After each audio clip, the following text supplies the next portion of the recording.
Good morning, ladies and gentlemen. This is Limitless 2022 for children, for change, for life. World Vision's Asia Summit for Corporate Good. Join us in this virtual space where we can share ideas for a better world. Please watch this theme setter video as we kick off our summit.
Limitless 2022 has the theme From Crisis to Hope: How Corporations Can Lead Sustainable Change.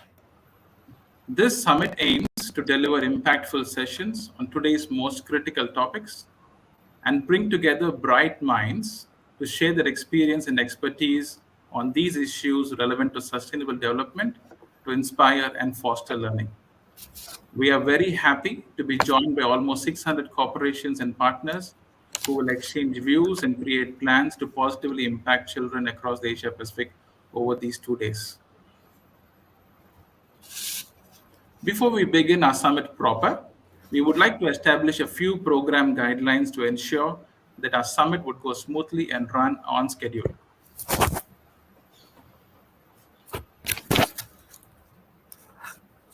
Should you have any questions during the sessions, you may send them in through the Q&A tab found at the top right corner of your screens. The public chat is open for everyone to send in their thoughts and comments throughout the sessions. Program reminders will also be sent in through this chat. The country booths are open throughout the day. We encourage you to visit each one of them to get to know more about World Vision and its field offices. The lounge is open throughout the day. Please feel free to virtually roam around and meet like-minded and like-hearted individuals attending today's sessions. As we thrive to better ourselves every year, we are encouraging you to send us your thoughts and comments on today's event. Access link to your online feedback form will be shared via chat prompt at the end of today's session. With these program guidelines in mind, we hope to give both our speakers and you, our audience, a conducive online atmosphere and a seamless, interactive, insightful, and meaningful summit.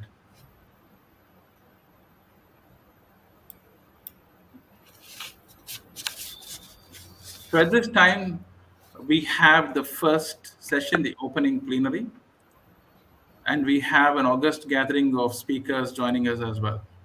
No poverty, zero hunger, access to healthcare, education, clean water, sanitation and clean energy, gender equality and lower inequality. These are the visions presented by the United Nations Sustainable Development Goals, also known as the Global Goals.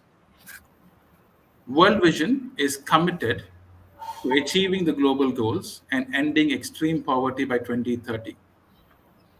The SDGs are core to our promise, and we believe the role of business is fundamental, both to transition away from practices that undermine the goals' achievement and to proactively create solutions that solve existing challenges. To formally open today's summit on how we can turn crisis to hope by leading sustainable change, Please welcome on stage the moderator for the opening plenary, Mr. Cherian Thomas, Regional Leader, World Vision in South Asia and the Pacific. Mr. Cherian oversees operations of World Vision in 10 countries across this region. He earlier served as National Director and CEO of World Vision in India. Mr. Cherian has worked in the areas of infrastructure banking, project finance, policy advocacy, capacity building, program support, and advisory services for corporate and government clients and community engagement. With more than 36 years of experience in diverse fields, he joined World Vision in 2015. Thank you for taking the time, Cherian, and over to you. Thank you, Rahul, for your very kind words of introduction. Let me once again wish a good morning, and I know for some of you it would be afternoon and evening, to all those who have joined us, and a warm welcome to all of you participating in Limitless 2022, which is World Vision's Corporate Engagement Summit, being held for the first time and virtually at that, today and tomorrow, and which ultimately, as we are reminded, is for children, the most vulnerable, for change in their lives, and for life for them in all fullness. We've also seen a snapshot of how COVID-19, which has been the biggest health crisis in the last 100 years, has seen the reversal of much of the gains that we have seen in poverty reduction, in reduced child vulnerability over the last 2 to 3 decades. In fact, some of the initial estimates indicated that 120 million people globally would have moved below the poverty line. Assessment surveys in some of the communities where we work in the Asia Pacific region in the last couple of years have shown the impact of COVID has been significantly negative. Very diminished livelihood opportunities for the poor, negative economic impact affecting children and communities. We have seen how nutrition and food security gains of the last 5 years have been wiped out. In terms of education and access to education, we have seen how 1 in 5 children have not had any form of education whatsoever during this period. The return of many children to economic activity and to issues that are called child labor have been a matter of concern. Child marriage, increasing child abuse have also been matters of concern. And equally important, one of the issues that has been identified is the mental health of children. Increased anxiety and fear of the future has been a characteristic. Ironically, this has also been a period when we have seen, in some sense, the rich getting richer, the poor actually getting poorer. And we have seen increased economic inequality. And also, apart from economic and social inequality, one of the signs of our modern age, the whole area of digital access and the digital divide itself has become so much more pronounced. COVID-19 is not fully eliminated, and yet we have already been beset by a war in Ukraine, which has such severe global ramifications.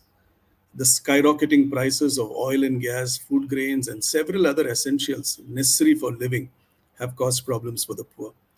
We had seen the beginning of the drought and the hunger crisis in Africa, and we were all responding to it. It was already so severe that has been badly exacerbated by the war as well. We have civil political unrest in various parts of the world, some of it directly attributable to the economic crisis, which we have just seen in Sri Lanka, which has led to such a dramatic change in political leadership. And hovering over all this is the alarmingly increasing negative impact of climate change on our world. High average temperatures, rising sea levels, unseasonal and unpredictable weather conditions, floods and droughts, food security, and loss of economic well-being. And so the question that everyone asks is there hope for the world? Will things get any better? Is there an inflection point in our journey where we would move from crisis to hope? The question for corporates and business is this: what role can corporations and businesses play in all this?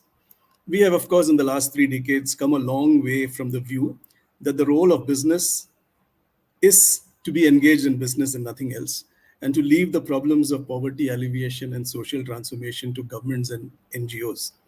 It is clear, however, that the problems and challenges of our world cannot be so easily compartmentalized. All stakeholders need to work together, engage, and find solutions. Countries like India, we'll be hearing about this a little later, as part of corporate legislation in the last decade, have mandated that a certain percentage, 2% of their pre-tax profits, are used towards CSR projects and programs. All responsible corporates and all of you who are here gathered today do it voluntarily, and you focus on what is called the triple bottom line, looking at people, profits, and the planet together. And that is why our discussions on how corporations can lead sustainable change is so important. And how we can support the journey from crisis to hope is a question that clearly needs to be answered. We would kick off this discussion in the plenary with four keynote addresses, as Rahul said, by four very distinguished speakers. And of course, we'd be discussing five critical themes in our subsequent sessions today and tomorrow. So, to begin with, to try and answer the question sustainability in a post pandemic world, private sector as a leader and enabler, we have with us Ms. Kim C. Lim, who is the Regional Director for the International Finance Corporation, part of the World Bank Group. She oversees the implementation of IFC's East Asia and Pacific Regional Strategy, Investment and Advisory business. She has a career of over 25 years of investing in markets across Africa, Asia, Eastern Europe, and Latin America, and a strong track record as a global investment professional and a leader in development finance. She has successfully led and motivated multicultural, multidisciplinary teams to execute on IFC's strategy and business globally. And most important, she is passionate about climate change, inclusive growth, and innovation. So we really look forward to hearing from you. Over to you, Ms. Kim. Thank you, Cherian. Good morning, good afternoon, and good evening to our listeners and our participants today. Many sincere thanks to World Vision International Asia Pacific for hosting me today. It is indeed a privilege to be delivering this keynote address here today at this event. From my perspective, as a regional director for the IFC, the largest global development organization focused on the private sector in emerging markets, the topic we're discussing today is both apt and timely.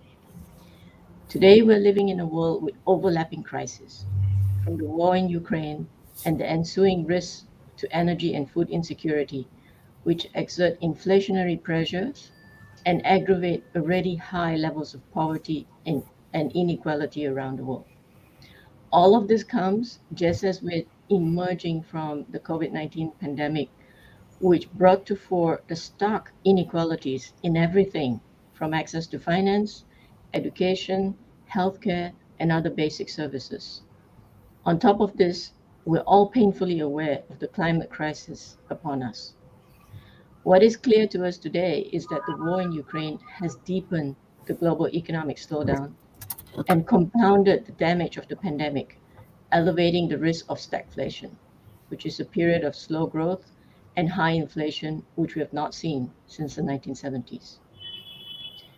Global growth is projected to slow from 5.7% in 2021 to 2.9% in 2022, marking the sharpest deceleration in more than 80 years. Growth is expected to remain weak for the next 2 years, hovering around 3%. Developing economies are expected to grow at about 3.4% in 2022, which is barely half the rate in 2021 and well below the 4.8% rate they averaged from 2011 to 2019. This year, the level of per capita income in developing economies will be nearly 5% below that of the pre-pandemic levels.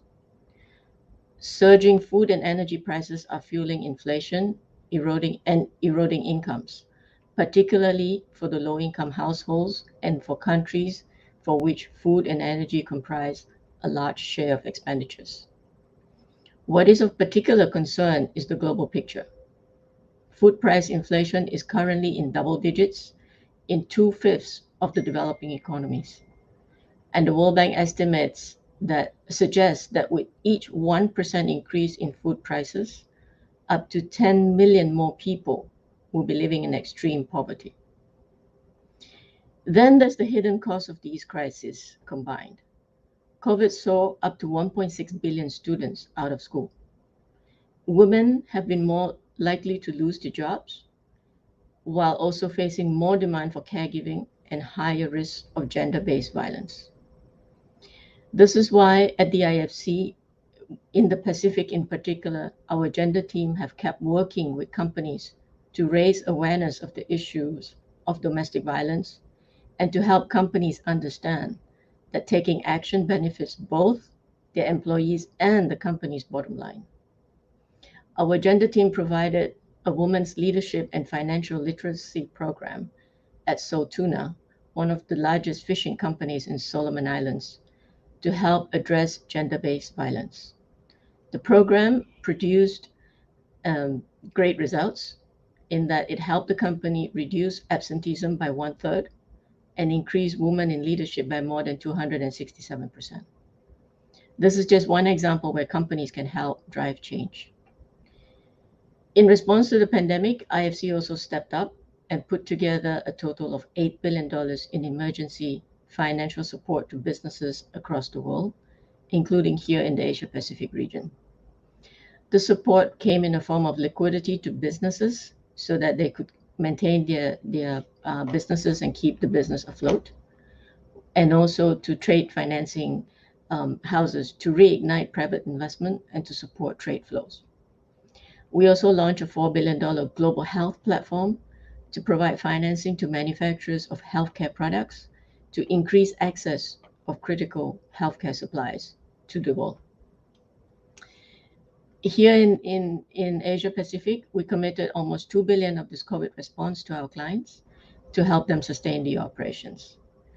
These numbers represent lives saved, businesses lifted, communities protected, and opportunities created. These numbers also represent a cascading impact contributed by our clients in the private sector to their employees and to their families and so on, many of which are here in the summit. Working closely with us, our clients and partners around the world delivered business results with huge impact. For instance, we provided $40 million to Glenmark, a pharmaceutical manufacturer in India, to increase availability of affordable and quality medicines, including COVID-19 treatments in developing countries. We supported several social bond issuances. Cookmin Bank, $300 million, was the first local currency denominated social bond by a private bank in Indonesia.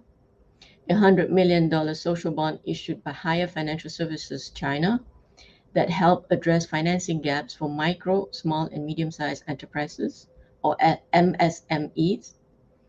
Also for the affordable housing sector, healthcare, education, and women enterprises, all in order to ease social issues in inequality, food safety, employment, and allow women enterprises to access finance. Reinvigorating the private sector in emerging markets and developing economies is critical for the post-COVID economic recovery. The future also demands that we venture even deeper into the world's most difficult places, while helping countries address systemic challenges such as climate change. Here's where the private sector is vital, not only because of the scope of innovation, but also because of improvements to productivity and economic efficiency. And most important of all, the ability to create jobs, which is the best pathway out of poverty. We know that COVID-19 has stretched public purses, and that simply means less funding is available, for instance, for meeting the country's climate goals. And this is critical in the face of the climate emergency we face today. Nowhere is this climate crisis more acute than in Asia. The East Asia Pacific region alone is home to the world's largest contributor of greenhouse gas emissions, accounting for 1/3 of global carbon dioxide emissions and 60% of coal consumption. Based on current projections, the region's unprecedented economic development is expected to catapult coal power generation from 32% of the region's power generation to 50% by 2030. Asia is also home to some of the most vulnerable countries to climate change. The East Asia Pacific region has endured 70% of the world's natural disasters, while changing climate patterns are expected to impact over 800 million people in South Asia by 2050. Asia is also home to more than half of the world's population and is experiencing rapid urbanization. We are not investing quickly enough in green and resilient infrastructure, in education, health, or sustainable food production to keep pace with these changes. These trends have major consequences for human development, the sustainability of natural ecosystems, and for economic growth. The good news is that businesses and governments around the world are rallying to avert a climate catastrophe. More than 140 countries and 118 states and regions, accounting for over 90% of global GDP, already have net zero targets, and a further 100 countries are considering adopting one. In the private sector, more than 6,000 companies and investors representing 36 trillion US dollars in revenue have committed to climate action, with 1,100 committing to be net zero. Both the public and private sectors are struggling to turn these pledges into tangible plans. Of the 140 national climate plans, a recent study showed that just 6% are considered to have an adequate design. And a separate recent analysis of almost 500 corporate net zero targets revealed that only 11 are considered robust. The financing requirement is vast. Roughly $1 trillion per year in investment is required to finance the transition to low carbon economy in emerging markets alone. Corporations can lead by utilizing new technologies. There's a huge opportunity for venture capital targeting new technologies aimed at decarbonization.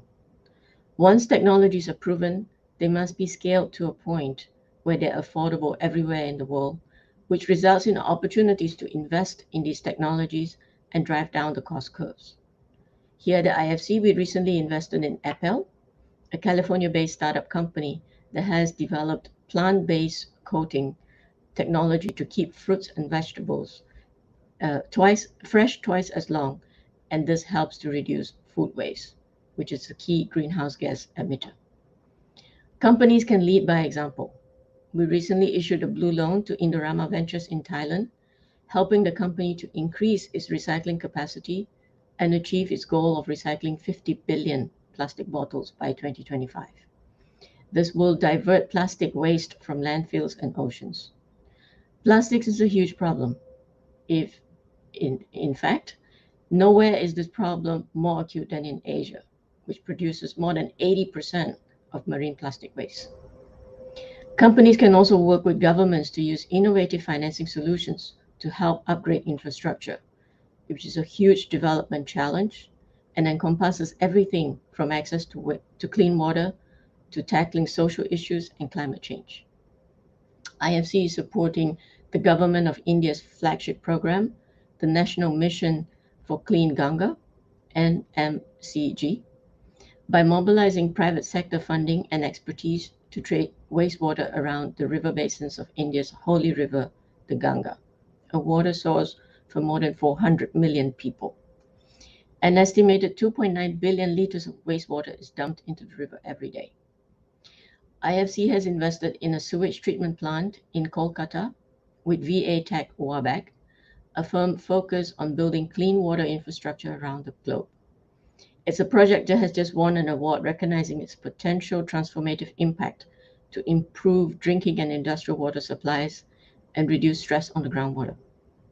Since 2017, IFC has supported the NMCG in 3 states to identify private sector partners for financing, construction, and operation of wastewater treatment plants in the river of Ganga.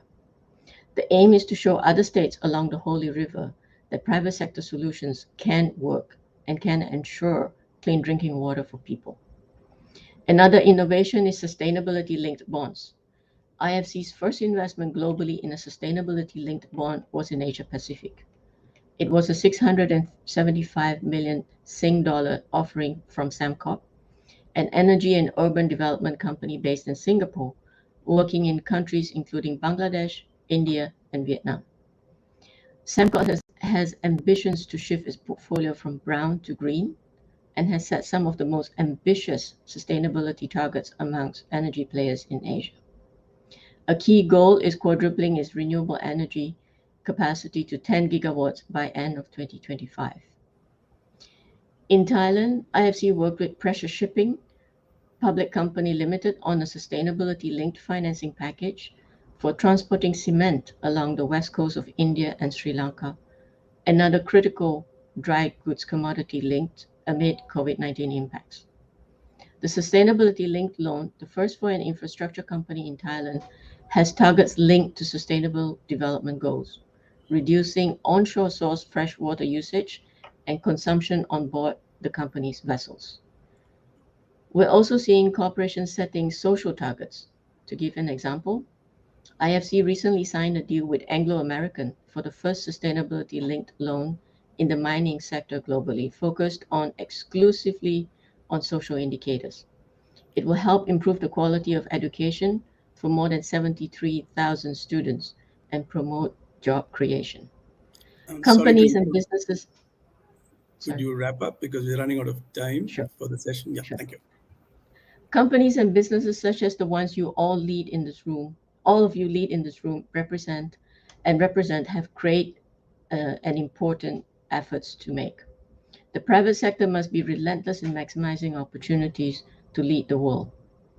IFC will be there with you, as we always have been in crisis in the past, to help you maximize the limitless potential of corporate good. I wish you all a productive and inspiring 2 days. Thank you. Thank you so much, Kim, for that very wonderful exposition on how corporates can drive change and how IFC is leading this process. We have seen so many examples that you have cited on both IFC directly as well as through the companies that it supports in the Asia Pacific region, being engaged in activities that really promote transformation. And I think you brought in the flavor of what the private sector can bring: innovation, research, technology, productivity, job creation, so critical in our current environment, and the whole gamut of what they can do together with governments and other players in reducing and mitigating the impact of climate change. The whole area of decarbonization, moving to a low carbon track, the whole area of water and wastewater, plastic waste, and you cited even large examples of the Clean Ganga mission in India, where you talk of how corporates can be engaged in this very large effort of the government of India.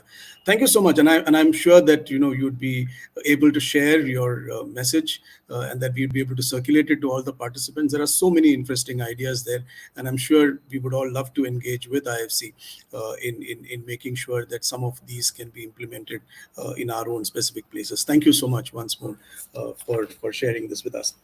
We move on to the next address, and for this we have Dr. Rakesh Ranjan, who is the project director for the aspirational districts with the Niti Aayog, India's leading economic social think tank established by the government of India.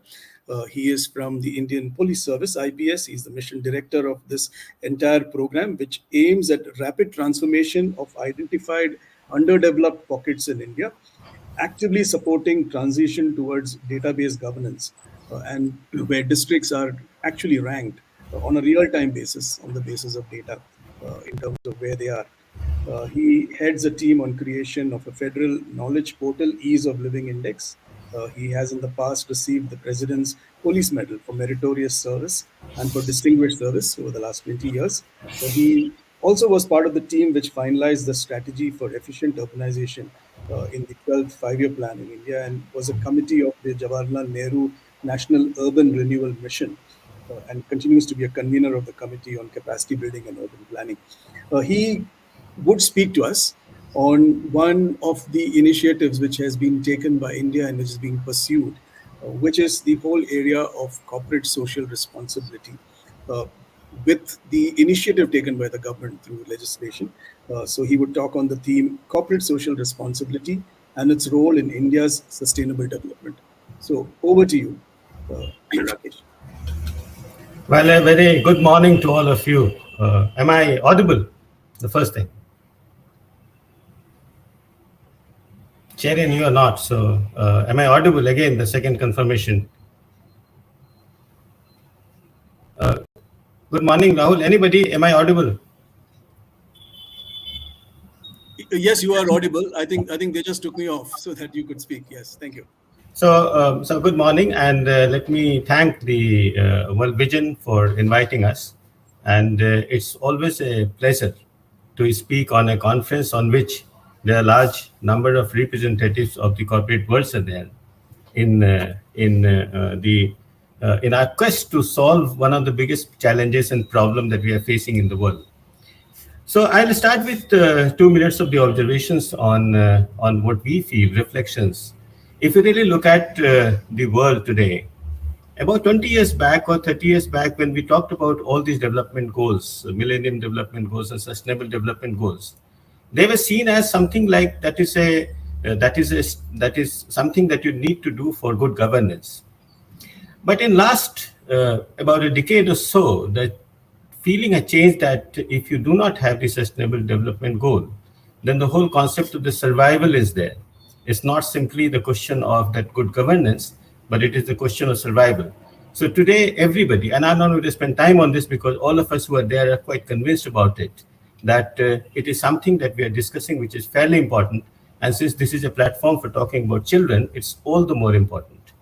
Now, the second point that I would say, which Jarian has said that, is about 3 decades back issue of that the corporate should do and the business should do business and the government should do the mitigation of all the chaos. And the governments must look into the welfare and think of that. That thought process is dated. I entirely agree with that. But at the same time, I would like to say certain thing that the overall mechanism of corporate doing great business, doing good business, government getting revenue out of it, and spending on the social subjects is something which is still, and it's I believe the most dominant, powerful engine to solve some of the world's problem.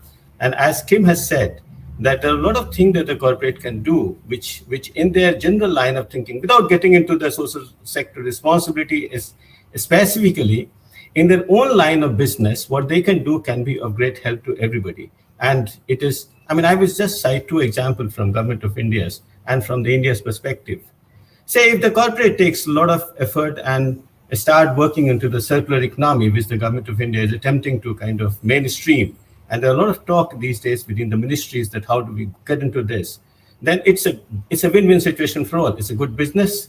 It's a hugely good thing for the planet. The second example that I can take is of say certain thing like our quest for clean energy. There's a lot of business line which are opening where if the corporate move into that, there's a good business opportunity, say for instance, chemical for batteries and for other things. And there is also something that you're trying to do something good for the country. But then essentially we have to agree to what Jalen has said, that this is not sufficient. This is a necessary, but definitely not a sufficient condition for where we want to reach. And that is why we would like to say that in about 2014, Government of India specifically went into this logic that corporates, while they are doing well, they must spend at least 2% of their pre-tax profit for the social responsibility, for the activities which is known as the corporate social responsibility, CSR. There are other incentives, there are other mechanisms as well, which do not get covered into that. And I'll very briefly mention 1 or 2 of them before turning back to the CSR. And that one is that there is like India, because of a mineral-rich country that it is, and there was a concept 2014 onwards, the concept is there of a district mineral fund. If you're going to extract mineral from a particular place, not only that you cause, and there is an adverse impact on the local environment, but also on the livelihood of the local people. So that's why there is a concept of a district mineral fund on which the people who are extracting the mineral are supposed to deposit certain amount of money with the government. It's a beautiful program, and which the governments are supposed to spend on the most critical need of the local population, besides mitigating some of the geographical changes that brings. And within the legislation itself, in the Minerals and Mines Act, you have that while you extract the mineral, you really reduce the damage to the environment. So, as I said, that if we look at 2-3 of the important way that the corporate has been kind of, we are attempting, and the Government of India is attempting, that corporate can channelize its beautiful power and its tremendous power to solve some of the major problem of the world, then I think this District Mineral Fund or the CSR Act, under which you are supposed to provide 2%, you need to be more than 5 crore profit or of a company of a particular size to do that. And the question now is that, yes, both the engines, how within the business itself, the corporate sector can do wonder, on which Kim has focused on that, and I'll not get into that. The second one is that how you can improve the CSR. And here I want to bring the program that Niti Aayog has been anchoring, and we call it Aspirational District Program. See, one thing that we discovered, that the world is full of good intentioned people, but they really do not know how to get themselves channelized. Because many times the problems are brought in front of them, or they come to know the problem in a very amorphous way.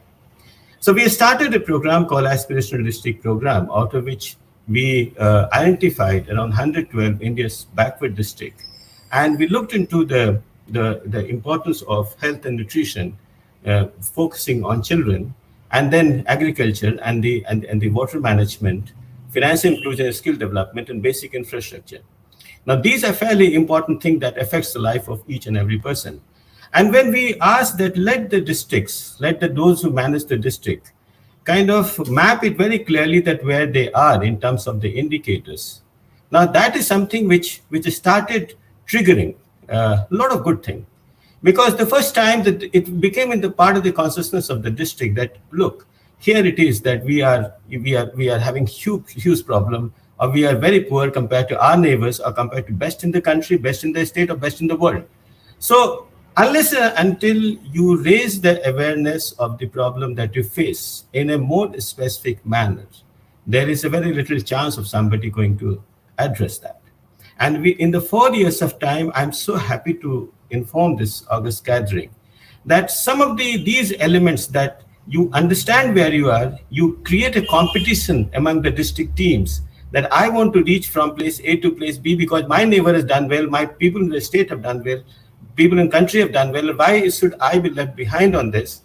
And on that kind of competitive spirit, if you can do and channelize certain things, then it becomes the growth takes place without adding much resources. Now, that being the case, how can we make it better? And here, again, the role of the corporate comes into a big way. Our Honorable Prime Minister, about a few 2-3 years back, has said that as a corporate social responsibility, can you focus on certain important themes and can you channelize your energy to improve those kind of themes? Say, so Niti Aayog was told to pick up the theme, and we said, okay, it was health and nutrition and education.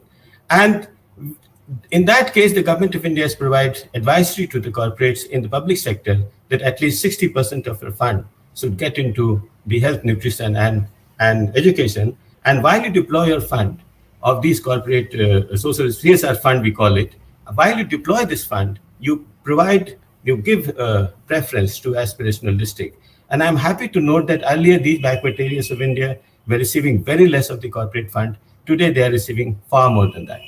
But then again, when you talk to a lot of corporate, they say, okay, we want to do something good, but tell us what. And if you really do not structure it well, then a lot of good intentions remains the intention. So what we felt and what has been our evidence, that if you marry the corporate good intention with the requirement that the district feels, and if you have a good platform for that, the first and foremost is that there must be a lot of discussion between the corporate, the social arm, and that of the district administration, because otherwise what will happen is that you will suboptimally produce or provide good things, but it will suboptimal. A district may have critical need in childcare, but you may provide more for transport. That's also a good thing, but then it is definitely not. The marginal return of this money is less. So therefore, what is more important for us and what we have done in this particular program is that we have started a dialogue with the corporate and the district administration. Tell them where we are lacking, where we are lacking in terms of either less of monitoring, or we are lacking in terms of some of the fundamental basic resources which are not there, while government is doing its bits. But at the same time, what you can do is that you can supplement it, and in a much more forceful manner that it can be done. So these are some of the examples. I mean, in 4 years' time, there has been a very good integration with the corporate social arms and with the aspirational district program. And it has helped us because suppose I'm the chief of the corporate social arm, then I would like to say, oh, wow, in that particular district, the center where we kind of look after the children, these are some of the basic facilities are missing. Now, unless and until there's a place for it where you can see it, unless and until you have a dialogue with the district administration, it is something which is not going to be so much effective. So that is where I'm going to kind of wrap up and say that while what Cherian says is that there is a lot of value in corporate doing the great business and the business which is more amenable to these social problems, and there is a lot of things that we can have in that particular line and stream of thought. But at the same time, there is Government of India has a unique experience of creating the legislation, and there is a need now for us to increase the dialogue between what's the need and where the corporate money can flow. And it has, in the Aspirational District program, has shown tremendous potential as well as improvement. So thank you very much for listening to me. Thank you so much. Thank you so much for your very, very concise and very crisp comments. Thank you so much. I think there are, again, so many learnings there that if we have to engage with corporates, there is a need for very extensive preparation. There is a need for dialogue so that we utilize resources as well as we can. And we really hope that the corporates, when they engage with government, when they engage with non-government agencies like ours, would have very, very well calibrated ways in which project investment, return on investment is actually computed. It's really important to structure projects well so that you get the best out of the projects and programs that are implemented. And therefore, it is important that impact is measured. We are able to talk about it. We are able to tell these stories very, very clearly and powerfully so that there would be far more encouragement for further investment by corporates in areas of greatest need in districts. Thank you again so much for taking us through this journey, and particularly the journey of Government of India in this endeavor. We have heard from a leading financial investor. We have heard from one of the largest governments in the world on the subject. We come now to hear from the corporate world on how corporations are addressing global goals. This is one of the conversations that we would be having over the next couple of days, today and tomorrow. And the whole area is to see what is the role of civil society, how corporations and civil society can make this journey together. And for that, we have Mr. Simon Ng, who is the CEO of OmniPay Incorporated from the Philippines.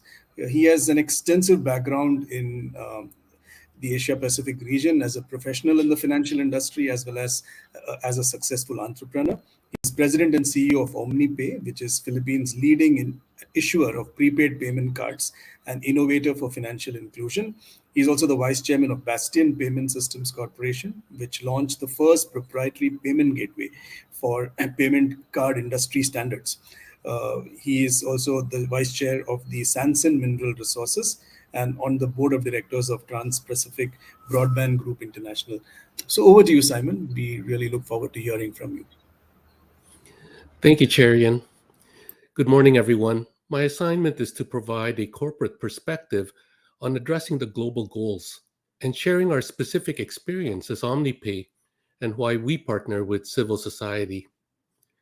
Next slide, please. So let's consider the role of corporations first and then tackle civil society a bit later. I thought it may be useful to provide a snapshot of the potential impact of corporations to the global goals. Although the data presented here is US only and somewhat dated, the outsized role of corporations in terms of available resources relative to government and nonprofit organizations is absolutely glaring. The takeaway message here is clear. Businesses must be involved to achieve the global goals. Next slide, please. Most people from corporate are familiar with environmental, social, and governance, or ESG, as a reportorial requirement, especially those that are publicly listed or in a highly regulated industry. Conversely, most are not as familiar with the United Nations 17 Sustainable Development Goals. SDGs can be grouped into 5 Ps: people, planet, prosperity, peace, and partnership. The key takeaway here is that ESG and SDGs are not conflicting priorities. SDGs can help define and shape ESG outcomes. SDGs, though being more thematic than corporate-specific ESG factors, with broader societal and environmental goals. Next slide, please. Before sharing some of our experiences on OmniPay, allow me to give a brief background of the company for some context. Next slide. OmniPay was incorporated with social development agenda in its DNA. We specifically targeted financial inclusion before the term was even coined. We basically targeted SDG number 10, reduced inequalities. We accomplished this by enabling the unbanked to access formal financial services. Consider the simple act of paying a utility bill. Those of us gathered here may pull out our mobile phone, tap a few keys, and pay our power bill. For the less privileged, paying a bill may mean taking time off work, commuting to a payment center, lining up to pay by cash, and then commuting back. If you consider the cost associated with that single payment transaction, the less privileged have a much higher transaction cost. Next slide, please. OmniPay operates under the supervision of the Central Bank of the Philippines. When we were applying for a license, my pitch to the late Central Bank Governor, Nesting Espinilla, was simple. Let the 20 credit card companies compete for the top 3%. Let the 600 banks compete for the top 25%. I'm not that greedy. Let me have the bottom 75%. With that, Governor Espinilla laughed and granted us the license. Next slide, please. One of our flagship programs was launched with the city of Bacoor in 2012. Here we were addressing SDG number 11, Sustainable Cities and Communities. We're now on its upteenth iteration. Basically, it's a dual wallet with financial assistance tracking. One wallet is owned by the citizen and it's unrestricted. The second wallet is a social assistance wallet funded by the city and restricted to city-approved merchants like clinics, pharmacies, groceries, and the like. OmniPay funded the cost of the physical card and the system development. The city of Bacoor collected the KYC of its adult citizenry and provided space at City Hall for registration and card personalization. In this program, sustainability is possible because OmniPay earns fee income from card usage at ATMs, point of sale, and online merchants. We call this model creating shared value. Next slide, please. As a financial institution, OmniPay must be profitable. Otherwise, the regulators will be forced to intervene. However, we consider profitability to be a measure of sustainability of our business, but it is not our only bottom line. This may not be possible for many companies, but we are blessed to have tightly knit shareholders who share the core value of contributing back to society. The term creating shared value was coined by Professor Michael Porter of Harvard Business School. He's better known as the guru of competitive strategy. Next slide, please. So what is creating shared value? At the very heart of things, creating shared value is competitive strategy. It's a deeper way of understanding capitalism from shareholders to stakeholders. It's the nexus of social needs, business opportunities, and corporate resources. Next slide, please. Companies engage in social good, primarily using 3 different models. Compared to the other 2 modalities, creating shared value is the only one that is inherently sustainable. For OmniPay, being able to create shared value is our default or preferred mode. However, not all social good can be realized through creating shared value, and that's really where we see the role of civil society playing such a critical part in our projects. Next slide, please. Corporations tend to focus on their core competencies.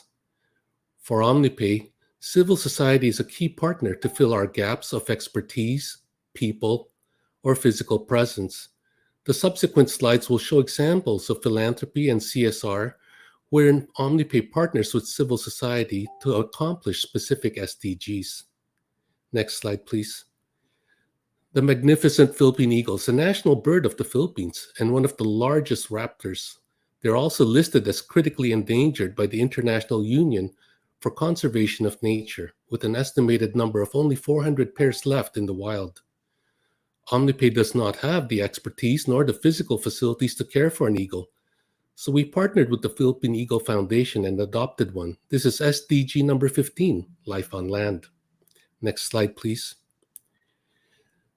Here is an example of our corporate social responsibility. The conditional transfer program was one of our early programs we undertook.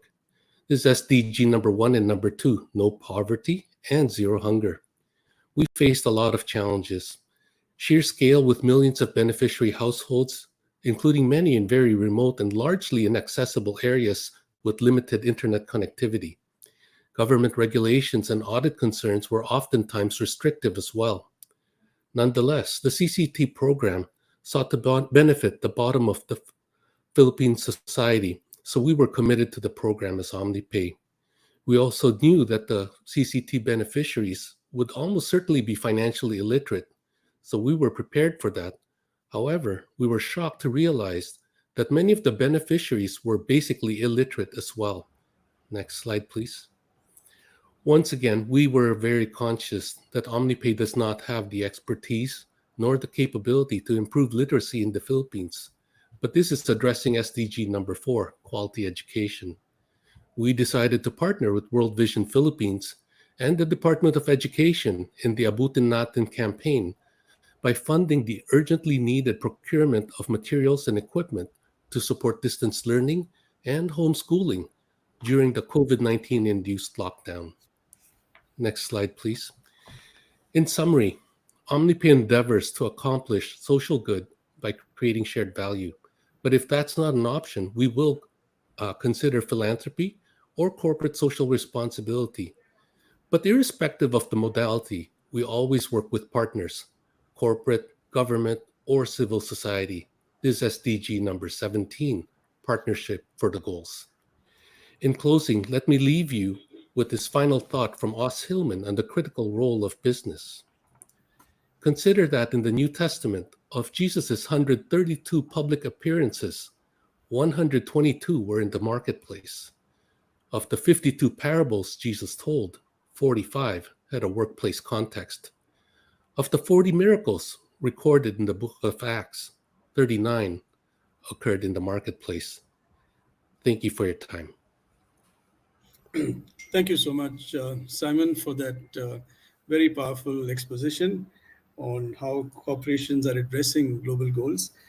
Thank you for those examples of how OmniPay is trying to create shared value for all stakeholders and through its business and the other businesses that you lead, which integrate financial services and technology, and actually the latest, the cutting edge in digital technology. And I think it really shows that technology can be used to serve and work for the poor and not just serve the wealthy. Also, the examples of how working with civil society, recognizing that there is a need to partner with government, with civil society organizations to make sure that these become a reality, I think, again, are very, very valuable lessons for us. Thank you so much. And I do hope that we would be able to share your presentation with all those who have attended and participated in this program. Thank you. Thank you. We will now move on to the last part of our session this morning, and we have the last speaker, certainly not the least, and this is Marcus Frost, who is the Chief Marketing and Communications Officer of World Vision International, and he would look at the whole question of how World Vision partners with corporations in achieving the shared goals of SDGs. Marcus has nearly 30 years of experience. He's a seasoned executive with innovative marketing and communicative strategies in various organizations that he's worked, always bringing it to much higher levels of performance. He's worked across a range of sectors, not-for-profit, consumer technology, mobile, automotive, and others. And he's passionate about using disruptive marketing solutions for transformation. So over to you, Marcus. The floor is yours. Thank you. Thank you very much, Cherian. And it's really great to be here despite the very early hour here in the UK. If we could go to the next slide, please. And the next slide, thank you. So first of all, I'd like to share a little bit about World Vision. Now, as a Christian relief, development and advocacy organisation, we're committed to helping the most vulnerable children overcome poverty. The needs of children around the world are massive. Let's consider just one example from the multiple sectors World Vision operates. Water, access to clean water. The UN estimates that 1 in 5 children worldwide don't have enough water to meet their everyday needs. But there's hope. We can make a big difference. World Vision has the size, the scale, and the expertise to dramatically improve children's lives.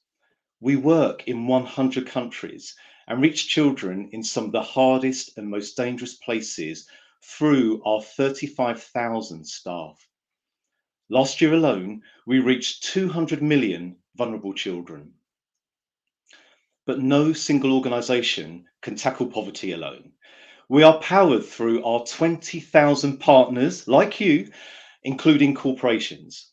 This has helped us become the global NGO leader towards the achievement of Sustainable Development Goal 6, SDG 6, which is about clean water and sanitation for all. When we work together, we can make an enormous and lasting difference. Next slide, please. At World Vision, we are focused on transforming children's lives. In this picture, we can see Himanshi. She's 11, and she lives in one of the hottest and driest districts in India. Clean water was scarce, which made it difficult for her to wash her hands. During the pandemic, she tried not to shake hands or even play with her friends to keep herself safe. She would travel to another village to fetch water, but that wasn't even clean, it was brown.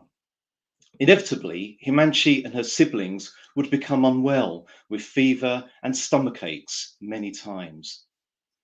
World Vision installed a solar water system to provide all families in Himanshi's community with clean water. And she says, now water is so easily available to me, I don't have to go far with my mother to fetch clean water. Now, if World Vision can change Himanshi's life, imagine the impact we can have on schools, communities, nations, and the world when we leverage our work in partnership with others. Now, SDG 6 is about clean water and sanitation. Now, poor sanitation and hygiene habits can be hard to break, and diarrhea continues to be a major killer disease for children. World Vision teamed up with Sesame Workshop to provide the wash-up program in schools and teach healthy habits to last a lifetime. So let's discover a little bit more about World Vision's partnership with Sesame Workshop in a short video.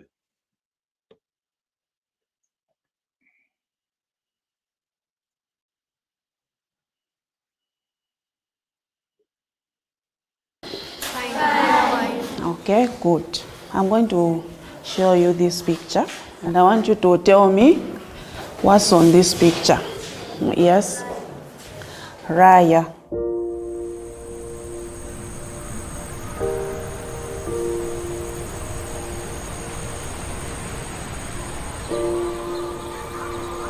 Hello, everyone. Hello. What's your name? My name is Jeremiah. Jeremiah. My name is Raya. Jeremiah, Raya. World Vision and Sesame Street have an exciting new partnership to bring clean water, proper sanitation and hygiene to children in schools. Okay, let me see your hands now. What? They're so nice and clean, Jeremiah. This school program has been very special because we're dealing directly with children for whom everything that we do is intended for. The Wash Up program includes multimedia educational materials that can be used in classrooms, they can be used in after-school clubs. We're really trying to make sure that these materials and that the Wash Up program can be used in multiple different ways. Okay. This program is very different because it's the children who are learning these behaviors, who are adapting and adopting them to be able to use them in their homes. It's the children who are delivering these messages. Mostly when a child sees what he or she is learning, to be very difficult for that child to forget. We tell the children to go and teach their parents what they are learning at school. I've learned a lot of things from Wanga. She has taught me how to clean the toilets, how you're supposed to use the tip tap, and how you're supposed to wash the hands. The really exciting thing about World Vision partnering with Sesame Street is that we're able to bring fun into our educational activities. Sesame Street has developed a wash-up kit that contains teachers' guides, videos, and games that the kids love. For me, what's incredibly exciting is that we're hearing about households changing their behaviors, and it was because of this program. You really do see how these young children are taking the messages home and are impacting their entire family's health.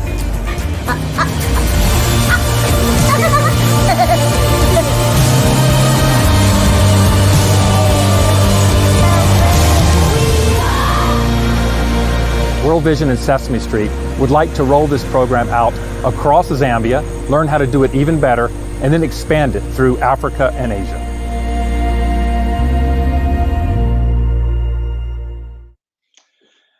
What I love about that video is how the children who are learning all these new techniques then go home to their families and lead hygiene change in their household. It's just so empowering. If we could go to the next slide, please.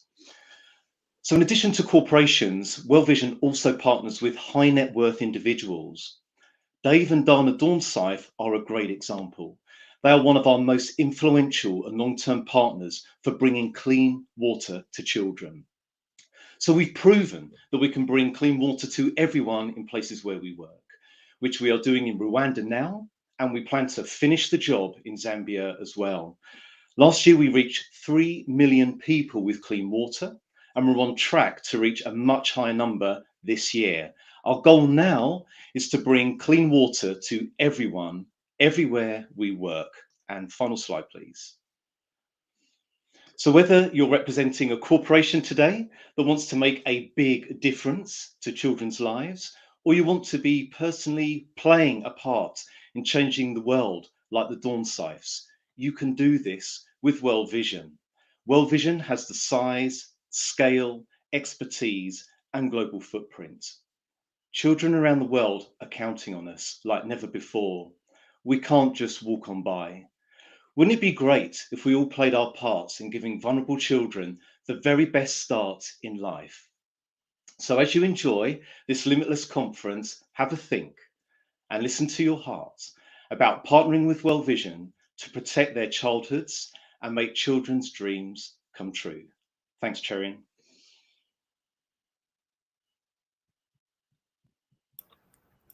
Thank you so much, Marcus. I realize that we are, in some sense, we've reached the time that was allotted for the session in full. I also noticed that there were no questions in the question box. It really means that each of our speakers has articulated the issue so clearly that there is, I hope, not a single contrary view. But nonetheless, if there are questions or comments, please put them in the chat box. Even if we are not able to take them up during the session, we'll make sure that we will get back to you in person. I really don't want to take much more time in summarizing. We have seen how powerfully corporations can make a difference through examples that were shared by IFC, through the Government of India experience, through Simon's experience as a leading entrepreneur.